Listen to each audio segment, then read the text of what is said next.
একদিন এক বনের রাজা সিংহ খুব অসুস্থ হয়ে পড়ল। সে আর শিকারে যেতে পারছিল না। তাই সে ভাবল, অন্য কোনোভাবে তাকে খাবার জোগাড় করতে হবে। সিংহ একটি চালাক পদ্ধতি নিল। সে ঘোষণা দিল, আমি এখন বুড়ো হয়েছি ও শান্তিতে থাকতে চাই। আমি কারো ক্ষতি করব না। সবাই আসুক আমার সঙ্গে দেখা করতে। অনেক পশু তার কথা বিশ্বাস করে সিংহের গুহায় যেত। কিন্তু তারা আর ফেরত আসতো না। কারণ সিংহ গুহার ভেতরেই তাদের ধরে খেয়ে ফেলত। কিছুদিন পর এক শেয়াল গুহার কাছে এসে দাঁড়ালো। সে চারপাশে পায়ের ছাপ খেয়াল করল। সে দেখল, অনেক পশুর পায়ের ছাপ গুহার ভেতরের দিকে গেছে, কিন্তু বাইরে আসেনি। শেয়াল তখন চতুরতার সঙ্গে বলল, রাজা সিংহ, আমি আপনার সঙ্গে দেখা করতে এসেছিলাম, কিন্তু দেখছি গুহায় যারা ঢুকেছে তারা আর বের হয়নি। তাই দুঃখিত, আমি ভেতরে যাব না।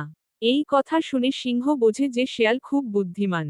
নৈতিক শিক্ষা: বিপদ বা প্রতারণার পূর্বাভাস থাকলে সাবধান হওয়া উচিত। না বুঝে অন্যের ফাঁদে পা দিলে ক্ষতি হতে পারে।